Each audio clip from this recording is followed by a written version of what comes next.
Comment réparer un tube en cuivre percé? Ça nous est déjà arrivé à tous. On veut fixer quelque chose dans du carrelage ou sur un mur, on prend la perceuse, on perce et d'un coup, et là, c'est la cata. Et on se rend compte quand on ouvre un petit peu, que c'est un tube en cuivre qu'on a percé. Il y a bien des techniques qui existent. La première, si vous n'arrivez pas à couper l'eau ou si vous ne savez pas où est votre robinet d'arrêt, c'est d'appeler les pompiers. La deuxième, d'appeler un plombier. Et la troisième, c'est de vous débrouiller tout seul. Yes! Bon, on va choisir la troisième. On va dire qu'on a réussi à couper l'eau et qu'on va essayer de se débrouiller tout seul. Alors le top avec cette technique, c'est qu'elle présente de nombreux avantages. Le premier de ces avantages, c'est que déjà, elle est accessible à tous, aussi bien au niveau des compétences que financièrement, parce qu'elle ne demande pas un grand savoir-faire et ça coûte pas très cher non plus. Ça, c'est numéro 1. Deuxièmement, c'est une technique de réparation qui est définitive, c'est-à-dire il ne s'agit pas de couper, de mettre un raccord rapide, un mamelon au milieu, etc. La réparation, elle peut être encastrée par la suite. Et troisième point, et c'est là le plus beau, c'est qu'on va pouvoir réparer sans même couper le tube. Alors, je vous montre. Bon, voilà notre tube. Je me suis mis sur un établi, j'ai percé le tube. Donc là, c'est un tube en diamètre 18. Je lui ai fait un bon petit trou. Voilà. Et on va procéder tout de suite à la réparation. Alors regarde, je prends un manchon en 18. De préférence, c'est un manchon style coulisse. Donc il n'y a pas de butée à l'intérieur. Une pince et une disqueuse. Et je vais commencer à découper mon manchon en deux parties le plus soigneusement possible. Bon, c'est pas évident parce que la pièce est petite, mais ça finit par le faire.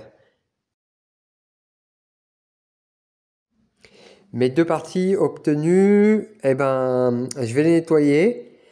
Donc moi j'ai pris une petite pince pour enlever les particules. Voilà. Et on finit le nettoyage avec du papier de verre. On présente la pièce pour s'assurer qu'elle est bien. Je nettoie aussi mon tube.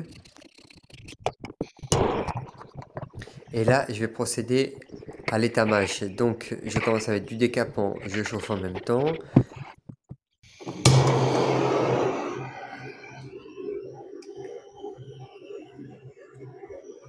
Je fais un apport d'étain.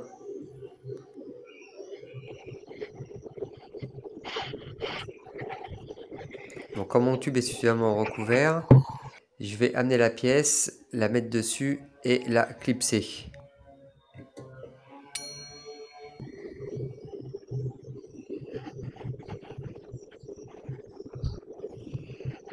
Là, je commence avec mon fil d'étain à remplir les 4 bords.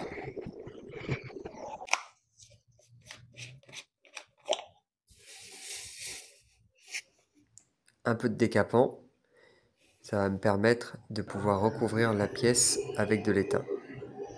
Pour rester dans les mêmes conditions d'une réparation en position, bon, je ne sors pas mon tube de l'étau.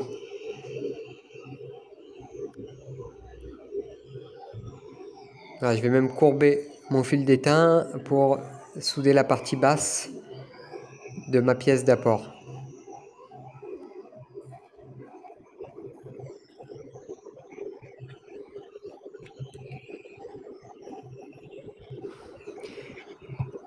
Voilà, le tour est joué.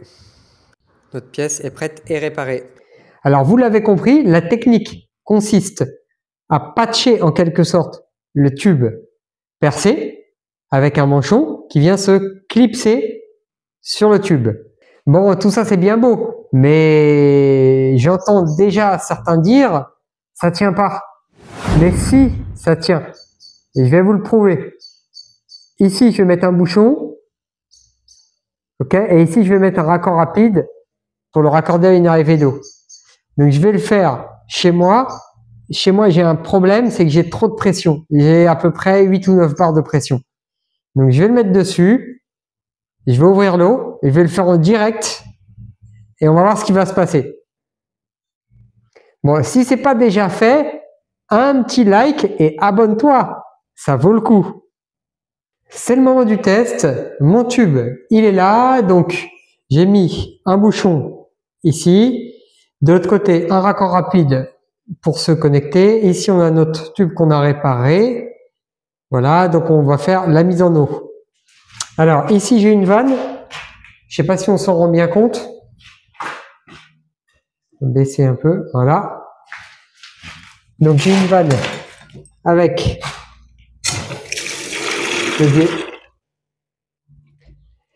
de l'eau à forte pression. Je vais faire ma connexion tout de suite. Là, je vais mettre un petit coup de clé sur le raccord rapide. Voilà. Ok, on est bon. Donc, je vais essuyer bien mon tube avant pour qu'il n'y ait pas de malentendu. Et bon, et normalement on devrait entendre le tube se remplir et voir s'il y a une fuite ou pas. On a le pchit. Impeccable. Regardez. Impeccable. Aucune trace d'eau. Voilà, je vais approcher la caméra pour qu'on puisse s'en rendre compte, mais c'est totalement sec. Alors, j'ai essuyé avant ma réparation, mon patch, pour pas qu'il y ait de confusion entre le gras du décapant et l'eau par la suite. Et je vous invite aussi à le faire parce que des fois, quand on fait une réparation comme ça, qu'on n'est pas sûr de soi, on peut se dire qu'il y a une fuite et en fait, ça peut être simplement le gras du décapant. Voilà, c'est pas la même texture que l'eau. Donc, à pas se tromper là-dessus. Alors, je vais amener la caméra tout de suite pour que on puisse voir l'état du raccord et s'assurer, voilà, que il n'y a pas de fuite. Donc là, on voit que le raccord, eh ben, il est totalement sec. Alors, moi, je sais que cette technique, elle est pérenne dans le temps.